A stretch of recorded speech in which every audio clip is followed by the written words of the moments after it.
JM les gars, c'est Gabin.crypto. Aujourd'hui, on se retrouve pour une toute nouvelle vidéo où je vais vraiment vous parler de quelques coins à vraiment accumuler intelligemment durant les prochains jours, les prochaines semaines. Donc attention, cette vidéo n'est pas un conseil d'investissement. Vous êtes responsable de vos gains et de vos pertes. Et on va commencer maintenant. Donc déjà l'actu un peu du marché et un petit peu, du coup, on voit que c'est vraiment rouge depuis maintenant une semaine. Là, on voit que ces 2 derniers jours, ça a été très très fort. D'accord, il y a vraiment eu des grosses mèches encore bien vertes. Pensant le mois est toujours un peu positif, mais que pour vraiment certains altcoins, etc. Donc Pump, nous tant mieux, parce qu'on a bien profité de Pump, on a pu vraiment prendre pas mal de gains, pas mal d'ATH sur BNB.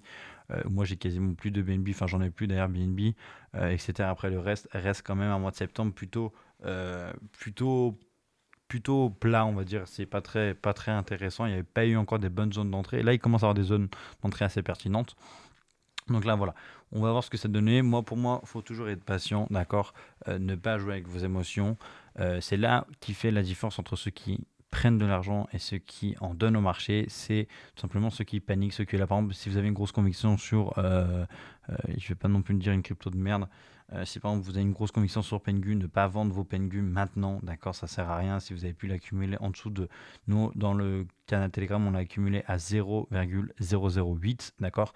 La dernière zone d'achat était à 0,013. Donc voilà, ne pas paniquer, gardez vos convictions. Voilà, nous on a fait une bonne rota sur Solana par rapport à nos ETH. Moi j'ai vendu quasiment tous mes ETH parce que pour moi voilà, le risque rendement n'était pas optimal encore.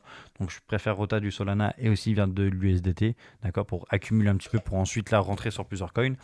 Donc marché un peu difficile, d'accord, on voit que voilà, il est assez difficile en ce moment, mais ça reste intéressant pour avoir des bonnes opportunités. On voit que le BTC n'a pas non plus, on voit qu'il reste quand même, il avait touché les 107 000, là on voit il essaye de rester au-dessus de 110 000.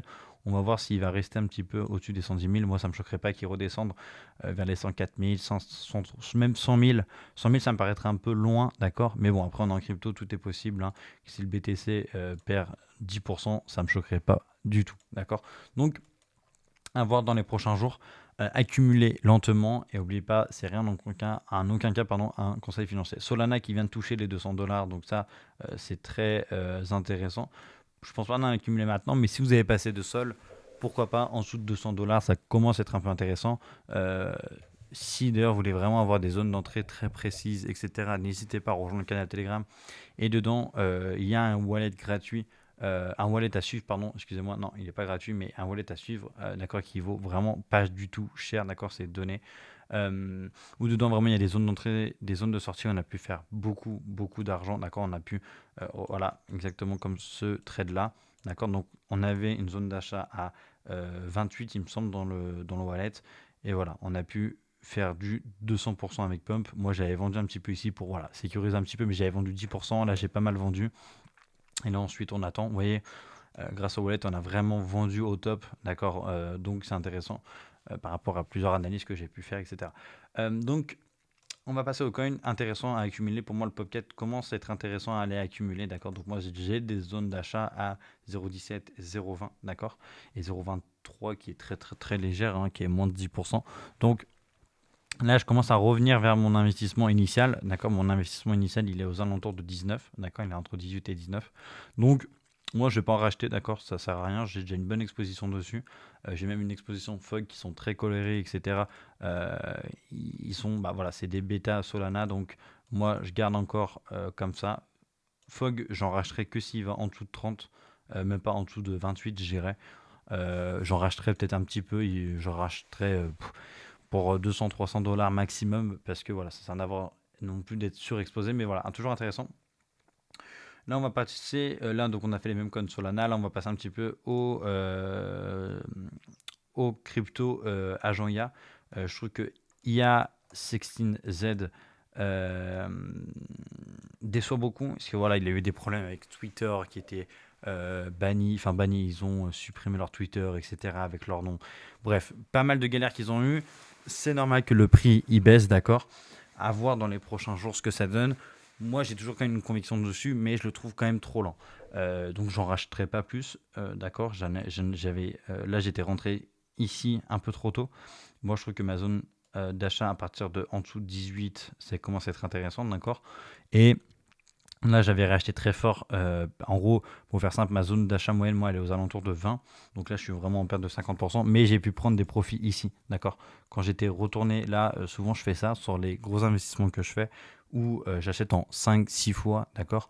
Dès que ça passe, comment le Pengu, est-ce que je peux vous montrer le Pengu? C'est ça qui est intéressant de faire, c'est quand par exemple, le Pengu, j'avais acheté ici une toute petite somme, d'accord. J'avais mis 100 $. Ensuite, là, j'avais remis 100 $, d'accord? Donc, mon prix moyen, il était par ici, d'accord? Aux alentours de 17-18.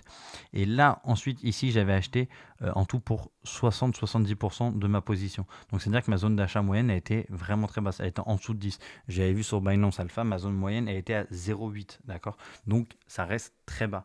Donc, dès que Pengu, il est remonté, quand il était remonté à 22, j'avais vendu ma zone d'achat d'ici en fait. Du coup, ça m'a permis de sécuriser un peu mes stablecoins que j'avais ici. Là, du coup, j'étais vraiment en gain. D'accord, j'étais déjà, du coup, j'étais à un peu plus d'un fois 2, mais j'ai vendu en gros vraiment moins de 5, moins de 10% de ma position. Et ensuite, après là, j'avais tapé et j'avais fait des TP assez pertinents. Là, on voyait que j'ai vraiment fait un TP. Tout ça, c'est dans le canal, hein, donc commencez pas à mettre des commentaires menteurs, etc. Voilà, j'avais vendu là à 44, donc on voit que j'ai vraiment vendu le top. J'ai pas acheté au bottom bottom. Bottom, c'est 3. Moi, j'en ai acheté à 5, 4, 8. Vraiment au bottom où j'achetais fort. Donc, j'ai pas quand même touché le bottom, mais en tout cas, j'ai touché le top.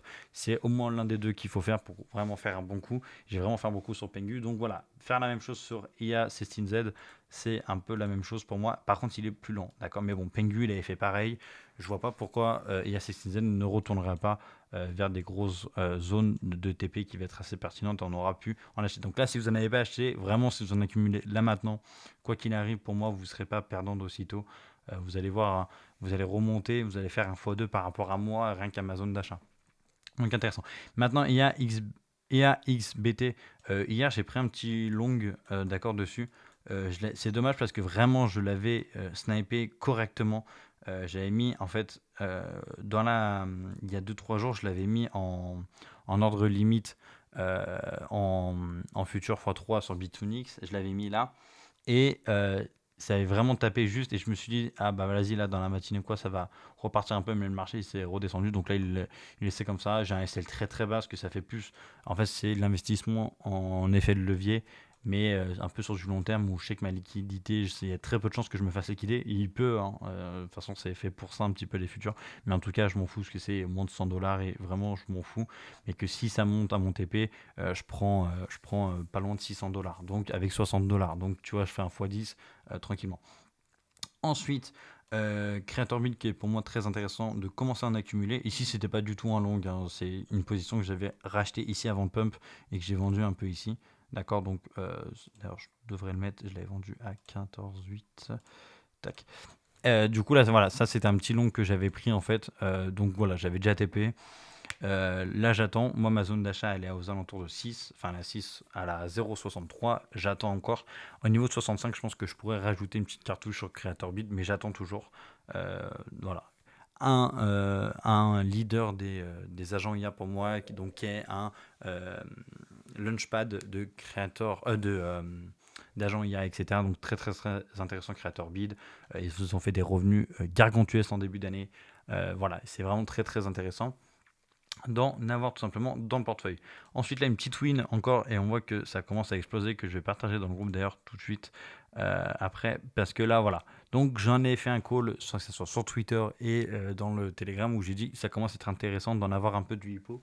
Il y a quelques membres qui m'ont suivi, je me rappelle, donc là on voit qu'on a plus de 80% avec le marché qui est dégueulasse, donc ça me va vraiment bien. J'ai pu vraiment acheter quasiment au bottom là, sur ce bottom là. Je sais pas si il était plus bas, mais voilà, c'était le 20 juin. Donc là, on voit que c'est intéressant. Je vais peut-être TP un peu. Pourquoi je vais TP? Parce que faut que je prenne un peu de la liquidité pour ensuite réinvestir plus bas, d'accord. C'est ça qu'il faut qu'on fait des grands coups en crypto. C'est en fait quand là, on achète ici, on vend ici, il va redescendre, on rachète ici, on revend ici, on achète ici, on vend ici. Et quand ça explose, en fait, on aura déjà une tellement plus grosse position mais avec moins de risques sur notre capital crypto. Et c'est là que tu fais vraiment un gros coup. Donc voilà. Donc je vous ai présenté quelques cryptos intéressantes à accumuler. N'hésitez pas à liker, commenter et à partager la vidéo. Et n'hésitez pas à rejoindre le canal Telegram qui est 100% gratuit bien sûr. Donc voilà.